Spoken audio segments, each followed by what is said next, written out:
It's Sunday, August 14th, 2016, and this is the Product Mentor Talk. Today we're joined by one of our mentors, Michael Robinson, Head of Product Management at Meeting Zone. He's going to lead a talk today on implementing processes in organizations that don't like processes. I think so many of us can relate to that or understand that, or we know it's going to be a really cool conversation. So just let me briefly explain the format for those of you who might be joining us for the first time today.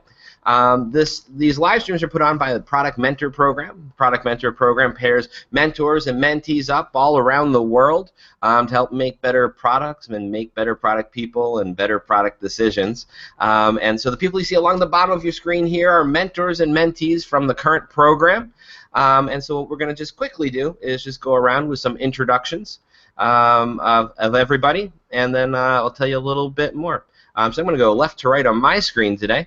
And so first I'm going to start with Cornell to introduce yourself, tell a little bit about yourself, whether or not you're a mentor and a mentee in the current session.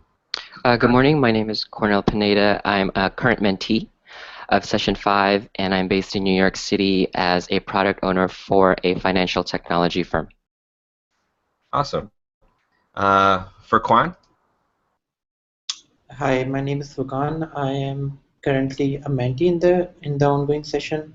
Now I'm head of product management for a company named Seamless, which provides software for the telecom companies.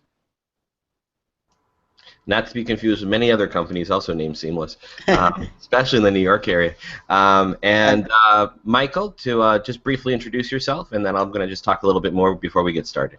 Hi, my name is Michael Robinson. I'm head of product management for a company called Meeting Zone, based in London in England, and we do collaboration and communication software for enterprise customers.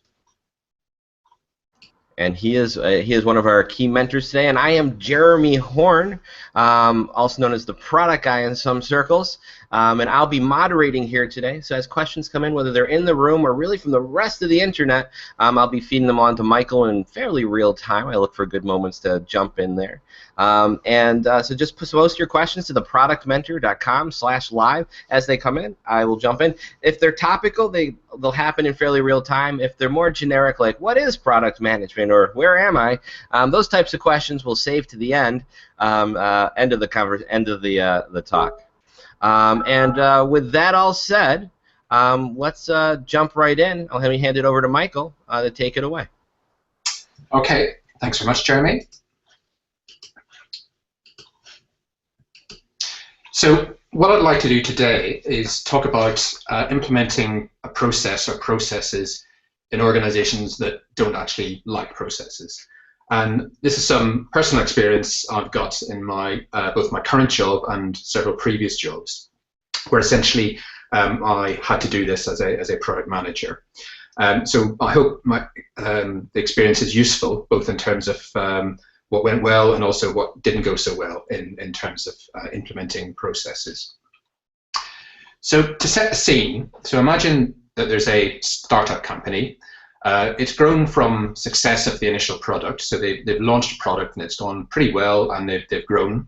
So it's really got beyond that stage of initial startup and more into doing fairly well as a business on the strength of their initial product.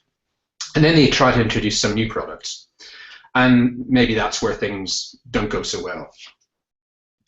So you may have heard of, in the context of the music industry, something called second album syndrome, where a group or a band launches their first album and it's received to critical acclaim and everyone likes it, and then they release their second album and it's a flop and people think that it's rubbish. Or in sports, where there's maybe a sports team or a player or a manager, and he does really well in the first syndrome, and then in the second season, not so well, and that's sometimes called second season syndrome. So I'd like to introduce a concept called second product syndrome, which is really the second product or follow-on product of an organization, which first product is successful, and then their second and subsequent products perhaps don't go so well. And again, in my experience from product management, this is what happened in a couple of companies that I joined, where they'd done well on the strength of their first product, introduced a second product which either flopped or really didn't do so well. So from a company perspective, they thought, obviously, we need a product manager. That's what you need. And without going through the process of hiring and all of that sort of stuff, you get the job. So in your first weeks in the new company, obviously you're going to meet a lot of people and introduce yourself and meet the people within the company. So what I'd like to go through is the sort of people that you might meet and go through each of them in turn in terms of the characteristics of the people that you may meet. So the first of all is the PEPO. PEPO stands for the highest paid person's opinion, and it may be the CEO or the founder, but essentially within the company there may be a culture of deference around this person. So really what they say tends to get done, whatever. And the sort of person who can in fact dominate a meeting or change a decision in the meeting because everyone defers to them. The second sort of person you might meet is the zebra. Again, zebra stands for zero evidence, but really arrogant. So again, the sort of person who may not have any evidence for their opinion or any evidence for what they're trying to do, but has the degree of arrogance and the sort of force of personality to force through what they want to do. Typically, you may find this person is director of sales or head of sales, as the personality tends to go with that sort of role. Then you might meet the prophet of doom. So this is the person who basically says that the world will come to an end, the company will fail, everything will finish if we don't implement this particular feature, or if we don't do this particular thing, or even if we do this particular thing, then the company will come to an end and everything will stop working. Then there's the goldfish, and this comes from the expression about someone having the attention span of a goldfish, which is a very short period of time. And again, this person's opinion tends to be set by the last person, the last customer that they've spoken to. So you know, if this person, you hear that they're going to a customer meeting, you know that they're just coming back and say, hey, we should do this because this is what this customer told me. And the next week they go to another customer meeting, they'll come back and say, hey, we should do something completely different because this is what this customer told me. Then we get to the lemming. So lemmings are animals in the Arctic, which I don't know if it's true or an urban myth, are meant to follow the leader and then all run off a cliff together. Even if the first person runs off a cliff, everybody else runs off a cliff. And this is the sort of person that says, this competitor has this feature, we must do it too. Or this other company has implemented something, we must do exactly the same too. Next, we get to the bad pirate. And this person is inspired by Steve Jobs, who said, it's better to be a pirate than to join the Navy. However, this person has a view of a pirate which perhaps doesn't really work well within the company. So they think that a pirate is, for example, somebody that doesn't really need to pay attention to detail, doesn't need to communicate, that just does things such as deploy things or implement things without anybody knowing, and as a result, they're probably better at actually sinking their own ship than finding treasure. And finally, we have Jeremy Clarkson. So I wasn't sure how culturally specific this is, but if you're not familiar with Jeremy Clarkson, he's on a BBC TV show called Top Gear, and one of his expressions are, how hard can it be? So again, I'm sure you've met this sort of person who says, well, we want this feature, it needs to redesign the entire product, how hard can it be? We need to change how we do billing, and that means re-implementing a new billing system, how hard can it be? It's just software. And the thing that all of these people have common is that none of them are that keen on processes. It just gets in the way, it slows things down from their perception, and more than that, it potentially challenges their way of working and their role within the organization. In other words, the thing about process is it may actually ask the hard questions that they don't actually have the answer to. So there's an expression that the original expression was that culture eats strategy for breakfast, which basically means that an organization's culture is far more powerful than whatever strategy it comes up with. In other words, someone within the organization could come up with a fantastic strategy which would mean the organization would be successful, but that's irrelevant if the culture overcomes that strategy and it never gets implemented. In other words, the culture is more powerful than any strategy the organization is trying to implement. And the same applies for process, in that, culture eats process for breakfast. So the key thing is to understand the culture and the people before worrying about process. So, and by culture, I really mean that it's a system of shared assumptions, values, and beliefs within the people in the organization that is typically not written down. I mean, some companies do write down their values, but typically organization culture is much broader than the values that they may have written down. So it's not written down, it's invisible, so therefore it's quite hard to find out. But really, in terms of beginning to, before worrying about process, the key thing is to understand what the culture is and what the people are before worrying about process. So one example of this, in terms of getting the deeper understanding of the people and the process. So the HIPPO, for example, who could be the company's CEO, may think that, well, process, they just slow everything down. But under closer discussion or closer questioning, you find out that actually they are worried about things being slowed down, but in reality, they're more worried about the lack of visibility and control. In other words, not understanding what's actually happening within product development until they find out that everything's late, or not understanding that that things are going out of control until it's too late. So that they're more worried about that than the actual pace of the project, or more worried about being reliant on a few key individuals that everything revolves around, rather than having something that allows the company to be more scalable and repeatable and actually grow and be less dependent on a few individuals. So, and this is something I actually did in my current job, because shortly after joining, met the CEO. I sort of talked about process, and he said, well, I don't really like process, that just slows things down. But trying to understand where he was coming from, he did, concede eventually that he was more worried about, as I said before, the lack of visibility of how things were happening, and a few people making the decisions rather than being part of a more considered process. So he eventually did concede that these were the things which were really worried about, and where he was needing to report into his board, rather than the fact of being slowed down.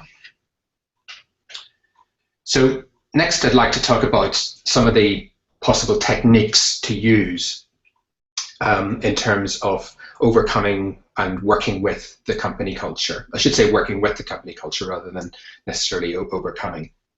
And really the four things I'd like to go through are fighting opinions with data, transparent prioritization, deflection, and building allies.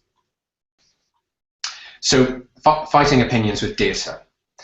I talked about the types of people that you might encounter in the company, and really a key characteristic of a number of those people were really what their decisions were based upon opinions. So the highest paid person, may have had a track record of making good decisions, but nobody's perfect. So if his opinions are being followed simply because he's the highest paid person, it doesn't mean that they'll be right all the time. Similarly, the zebra, zero evidence but arrogant, is simply making opinions based upon individual arrogance. The lemming is doing things because the competition is doing things. The Jeremy Clarkson type, how hard can it be, is as an optimist, believes that everything is possible. So one of the key characteristics of these people is essentially making decisions based upon opinions. So really, one of the key ways to fight against that is with data. So in an ideal world, you join the company and there would be amazing business intelligence systems and analytics systems that would tell you everything you need to know about the product, the sales, the volumes, the revenues, the customers, and pretty well everything you want to need to know. But we obviously don't live in an ideal world, and again, in my experience, the data you'd like may be very, very difficult to get. Sometimes it's hidden in spreadsheets in the finance department. Other times, it's a sales forecast that the sales director has, but he's incredibly protective of because for whatever reason he wants to perhaps sandbag or undersell his sales so he can get his commission at the end of the year. It may be in system logs that nobody ever looks at.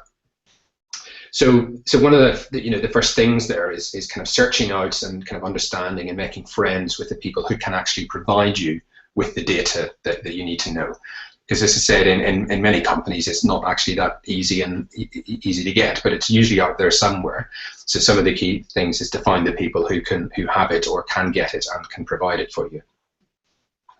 The second thing is, again, getting perspective from multiple customers.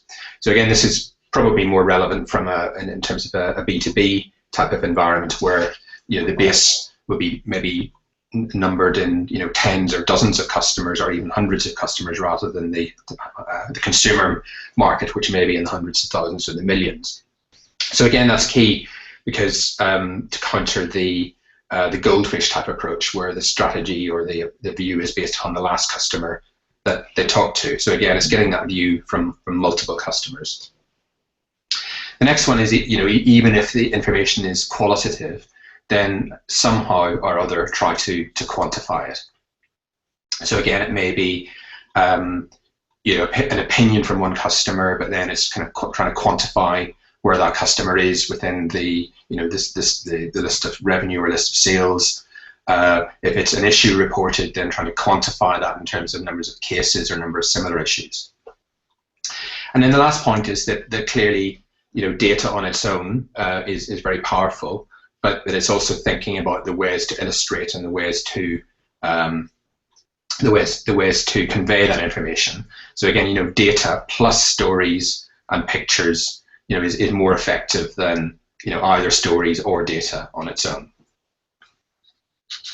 But essentially, the summary here is to have the data and have the support of that to be able to fight the opinions of the type of people that you talked about initially. And there's an expression which is the king in the kingdom of the blind, the one-eyed man is king. So even a little data can be very powerful in terms of shaping the direction of the conversation and shaping the direction of the decision. Particularly if the company hasn't been used to having that opinions based upon data and opinions being based upon, I said, the highest person or strength of personality or other factors. The second technique is calling transparent prioritizations. So by that I mean that the decision-making process and the process by which you make decision should be very sort of democratic and transparent. And by democratic, I don't mean that everyone votes to have a decision, but in terms of collecting contributions and collecting input, again, is really trying to spread that net wide in terms of the contributions to the roadmap or the ideas list. So rather than the roadmap being again driven by the opinions of a few people, again it's spreading that out within the organization in terms of collecting ideas and collecting contributions to the roadmap. And in terms of the maintenance of the roadmap is adopting kind of a rational approach to the prioritization and decisions behind that. And so again, it's obvious to people upon which the basis decisions are being made, rather than it's because one particular salesperson is shouting louder, or it's because of the CEO. That may be the case in some cases. That's the way things work. But at least if there's information there with associated information in terms of how the prioritization criteria and other things that are used to prioritize it, then people kind of see that there's a rational approach to it, and if they've requested something, at least it's on the list, even if it's towards the bottom of the list. The next point, which is really, I guess, a key tool or a key weapon in the product manager armory, in my opinion, is deflection.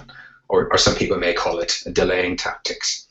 And I guess the key thing is here is kind of choosing the battles in terms of things that are worthwhile fighting for and things which are just a waste of energy. And in a lot of cases, it's buying time to do your job. And by the job here is basically doing a considered approach or considered response based upon data and rational impact, rather than sort of knee-jerk decisions based upon someone's particular agenda or because someone's the CEO. So really here there's a set of, I guess, phrases or expressions that you can deploy in terms of obtaining more data and more information, and in effect deflecting or deploying things in order to make a more rational decision. So for example, somebody could come to you with something and you say, right, that's really interesting, and we'll take a look at that. But first of all, we need to consider what the impact is on something else. We can't make an instant decision. Or that's really interesting, but could you provide more of a sales forecast from that customer, and how much we're expecting to get from them over the next quarter, so we can prioritize and look at that in the context of everything else. Or okay, well, that's obviously an issue, but how many of these cases have we received over the last quarter, over the last year? Is this a one-off? Is there a trend? How many of these are we getting? Or that's a really interesting idea for the feature that this customer's mentioned, but what about asking some of the other customers that you look after to see what their opinion is as well? So essentially, it's a whole set of, I guess, questions and criteria and things to really gather further information and deflect and delay, so that you do have the data there for a considered response. So we have some questions that just came in. I'm going to hand it over to Cornell first to ask his question. So my question is, in my particular example, every month we do a demo in front of stakeholders, the CEO, the Chief Technology Officer, and the three products that we're presenting. Our product managers present the features that we built.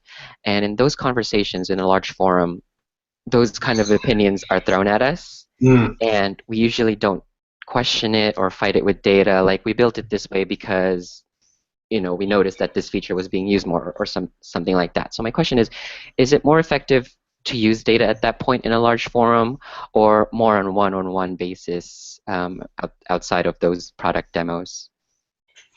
Well, I think both, really. I mean, I think I'm not sure if the forum really matters, whether you're literally talking one-on-one to somebody and have got a set of data in front of you, or whether you're talking in front of dozens of people and are showing it up on a spread on an overhead projector. I don't think the forum really matters, as long as you have something there which is a rational view, but to support or to rationalize the decision and your approach. So I think in a one-on-one forum versus a large forum, I don't think it really matters, to be honest. I mean, what do you think? Or I guess it's per basis. I felt like those forums we get shut down, the product managers, a lot by the CEO questioning our design, and we usually have to say, let's take it offline, and we'll follow up with you why we thought about it that way, and move the demo forward. But their opinions are loud and everybody's silent, even though. Yeah, I mean, obviously in a big forum like that, where there's a number of people attending, there can be kind of all sorts of other agendas going on, where, as you say, the CEO trying to project his authority, or maybe somebody else trying to, say something to, because to put them in a better light. So I guess there can be other organizational agendas going on, but I guess if you've got data to support your approach, then I guess why wouldn't you give a very brief summary of that? Okay, in some cases there may be a lot of data and a lot of analysis, and it's maybe not appropriate to cover it in a very brief meeting. But I'd hope that there'd be a way of very briefly saying that there's a rational view of why we've done it this way, and and then people can argue against that rather than I don't think it should be done this way. Yeah, I'll take that back to our demos to add data to features. Thank you. Okay, thanks. We have another question from Fuquan. Okay, so my question is that how do you really get along with the people who are really annoyed with you once you take a decision? I mean, you keep on getting hate messages and hate emails. Even weeks have gone past since you made the decision, the tough decision. Yeah, I mean, good question. And in some companies, people will view as product management as the people who always say no, and the sales prevention office, and the and other questions. So, I mean, I guess it's. I mean, ultimately, you're also dependent on delivering something and doing things successfully, because. And that obviously may take some time, because clearly there's nothing speaks better than success. So if people can see that the particular approach or particular success is successful ultimately, then I think the approach in terms of saying no and deflecting and things like that, people will accept that because they will see that there's been success there. I mean clearly there's a problem if you would adopt what I'm saying in this, you prioritize rationally and you delay and deflect, and then ultimately products aren't successful and things don't get delivered. I mean, clearly you're in a bit of a problem there. But I'm kind of assuming that there is some success in the approach, and therefore the people, and I'm going to talk next about the allies, will see that there's value in the approach and will be supportive of the approach.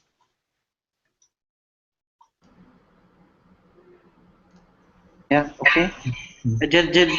I mean, it takes a lot of time and effort to convince them over and over again that a time comes when you stop responding to them at all on a certain topic. But that's what I do, but that's not the right way. Or does it make sense?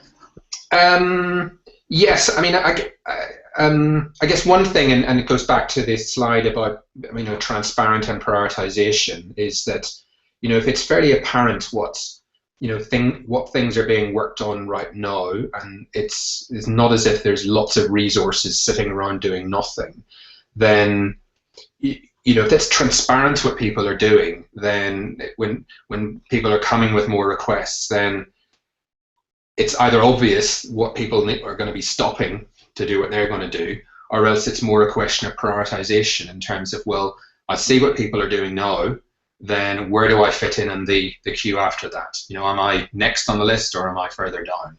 But I mean, I think if people are aware of what's being worked on and what are, and that resources are fully occupied and that there isn't people sitting around just waiting for things to do, then as long as they're aware of that, then they're less inclined to say, oh, well, you must drop that right now and work on what I say. All right, so that's all the questions we have right now, but everyone keep them coming in at theproductmentor.com/live. As they come in, I'll pass them along to Michael, and with that said, I'll hand it back off to Michael. Thanks, Jeremy. So I talked about deflection, which essentially, as I said, is a set of delaying tactics, you may say, picking the battles and really buying time to do the job, and really a set of things to find, rather than a knee-jerk reaction or a knee-jerk response, to find out that data, to find out that more information, to find out, as I said, a customer isn't happy, applying what I said about trying to quantify that. Well, how many customers have you spoken to with these other customers? To gain that data as part of the fighting opinions with data point I mentioned. And then the next thing is really, which is really crucial, and I think it goes back to the point that Furkan mentioned about building allies, where culture will always beat strategy, and culture will always be more important than process. And therefore, building allies and building support in terms of your role and what you're trying to do is crucial. And again, in personal experience, this is where people do see, despite the difficult questions or despite the things that I've advocated, if people see that there's more rationality and there's more consideration and ultimately that there's results, that things get delivered, that people say they're going to deliver, then there'll be support behind the approach. But again, in terms of what I mentioned, different people will have different agendas. So the CEO, as I said before, may be concerned about things happening slowly, but if things are predictable and things happen when they say they're going to happen, and they know where things are from a process, then clearly you've got an advocate there to back up what your approach is. So next, just to move on to process. So the good thing about process is that there are dozens of them to pick from, and I guess I'm not really going to talk about any one of them because I suspect the people on this call will probably know a lot more about the whole range of processes than I do. So, but I guess the key thing is to pick something, and obviously pick something that's most appropriate to the particular organization, which will vary obviously depending on the products and service and customer types, and whether it's a purely software type of organization where agile type processes are more appropriate, or more of a, say, systems integration type of organization where the classic waterfall may be more appropriate. So I really wasn't going to talk about processes in detail, just other than really picking something. But the reality is, again, particularly in a smaller startup organization, is that whatever you're likely to pick is likely to be too complicated. So it's one thing to kind of read the textbooks or go in a training course or study a particular methodology, but particularly I think in an organization that hasn't been used to any type of rigorous process from a product management perspective, whatever you go for is likely to be too complicated, and there's the need to, if you like, the expression is baby steps in terms of, or walking before you run. And really what that means is kind of stripping the process down to focus on the essentials, and if that is really, say, a minimal set of checklists or a minimal set of templates, that may be all that's required. And then similarly, to go back to the point I made about the culture eating the process, or the culture eating the strategy, again, it's focusing in on the decision makers and what the decision-making forum is. So, and that decision about who's involved in the decision, may be a key point, because previously in the organization, people may have been used to, a lot of people having an input to the decision, and this may be saying, well, I'm going to strip this back, reduce it to a set of key people involved in making the decision, which by definition means that others will be excluded, and that clearly would need to be, managed within the context of the culture in the organization.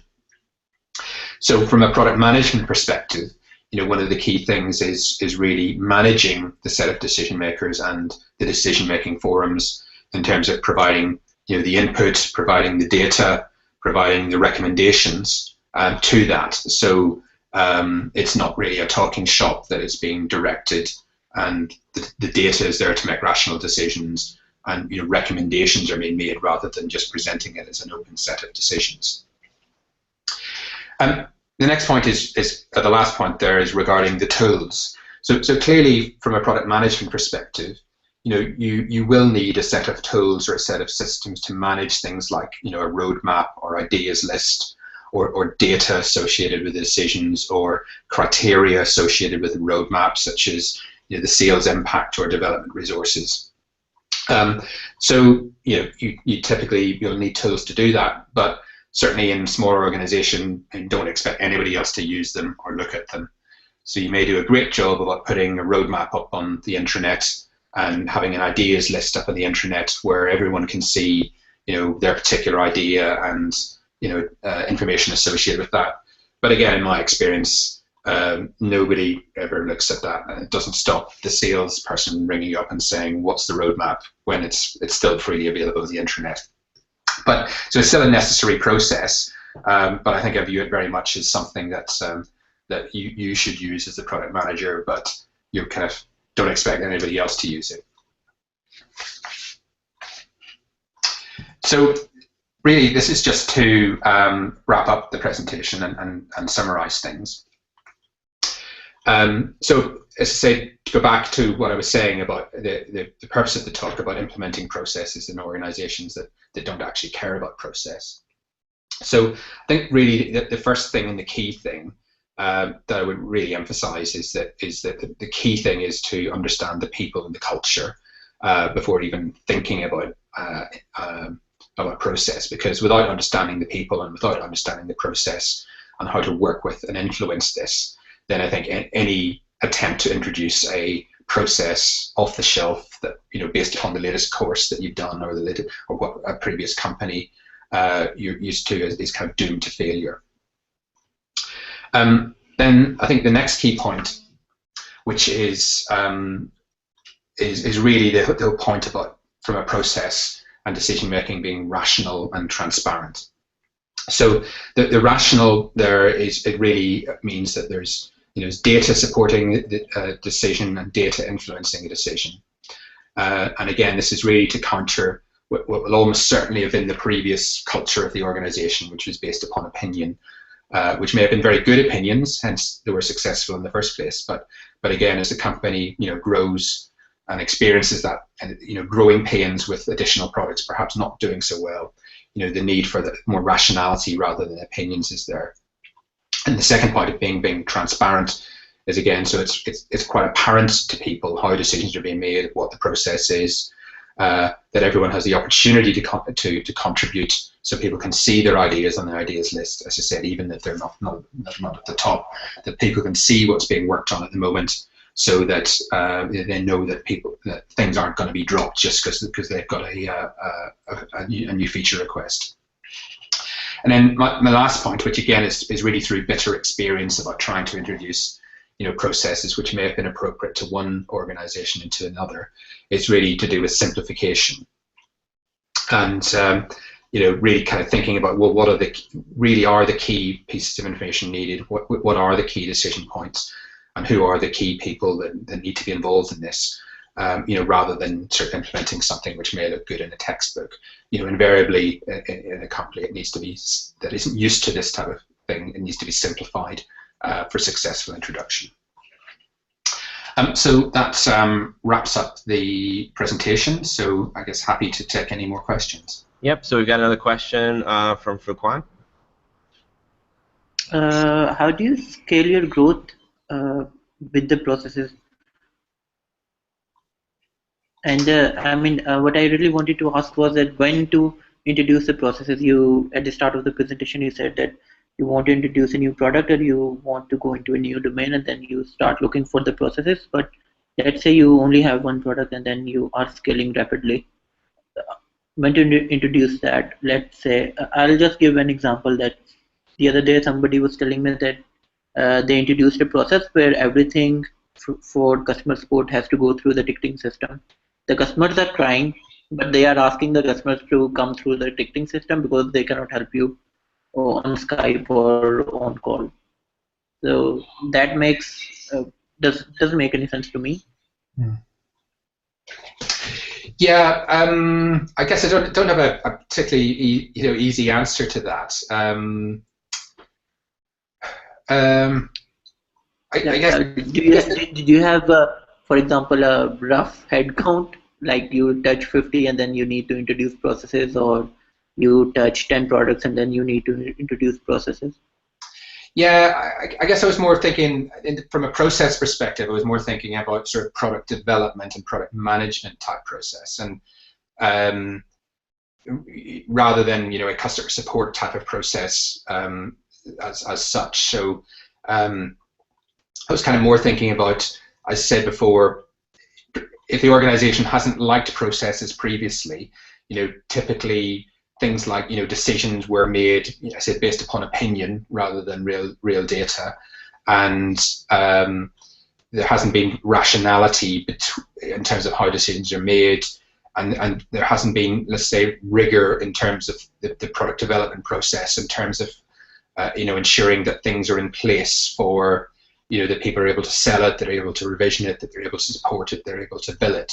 So in organizations that don't like processes, those are the things that tend to fail, is that bad decisions are made and products are brought to market and which can't be sold or supported or billed. And initially it's that very simple level of ensuring the decisions are based in data, and almost a very simple checklist type of approach to ensure that at each stage of the process that everything you would expect is being considered. So as I said before, the purpose of it was organizations that don't like process, introducing process, and I think that's a slightly different that's a different sort of scenario than an organization which has already got established processes and is perhaps growing or changing, and then how do those established processes evolve. So I think there's two different scenarios there in terms of a smaller company scaling and a established company perhaps scaling. I guess I can provide background. I also understood your question for Quan in terms of what Michael just mentioned, which was scaling an existing process. Previously, in the past year, my product is integrated with two other products, and we've been tightly coordinating how we plan our yearly roadmap. But our next year's goal is to merge our 3 products with another program within our company. And that was a perfect time for the decision makers in my company to scale the way we plan our roadmap. So we had training on a scaled agile framework, and now we're doing these release plannings with 6 other product managers so that we all coordinate the features that we build over the next quarters. So I think that would be an example of how I understood Furquan's question, is how to scale an existing process as the company grows, which 3 products is already hard to manage, and now we have to coordinate with 3 other product teams. So we scaled it to a higher level in terms of coordination of existing processes.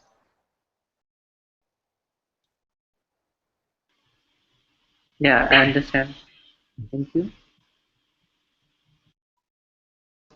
Did you want to add anything to that, Michael?